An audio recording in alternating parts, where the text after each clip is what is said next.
Sunod-sunod ang pagkakahuli ng tatlong individual na kabilang sa listahan ng most wanted persons sa lalawigan ng Bulacan, matapos ang serye ng hiwalay na operasyon na isinagawa ng pulisya sa magkakaibang bayan. Hindi naman titigil ang kapulisan sa pagtugis sa mga nagtatago sa batas at patuloy ang kanilang paninindigan para sa ligtas, payapa at maayos na pamayanan. Nakatutok dyan si Patrolwoman Gilly Peña. Wala nang lusot ang tatlong individual na tinaguriang most wanted person ng lalawigan matapos masakote ng Bulacan Police Provincial Office sa magkakahiwalay ngunit mabilis ang manhunt operation sa iba't ibang bayan ng Bulacan nito lamang nakaraang araw.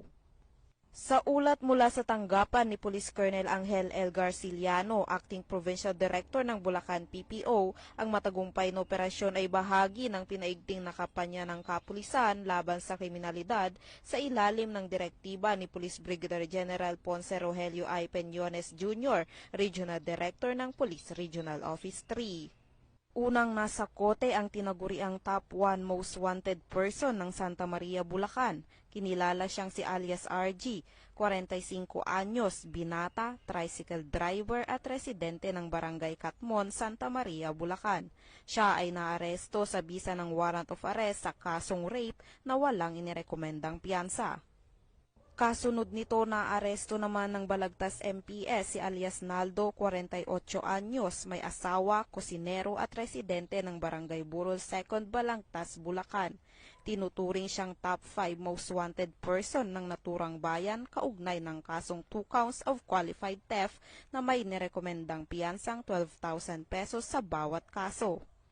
Samantala sa Norzagaray, Bulacan, natuntun ng tracker team si alias Alvin, 33 anyos, binata, construction worker at kabilang sa top 10 most wanted person sa municipal level.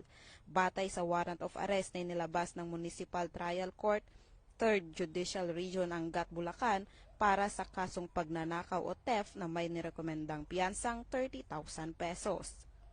Ang lahat ng naaresto ay pansamantalang nasa kustodiya ng kanilang arresting units para sa kaukulang dokumentasyon at inisyal na proseso bago i-turn over sa mga kinauukulang korte.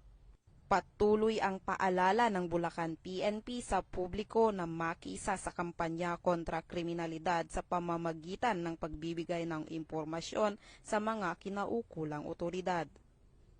Mula dito sa Police Regional Office 3, ako ang inyong PNN Correspondent, Patrolwoman Gilly Advincula Peña, alagad ng batas, tagataguyod ng Balitang Pulis.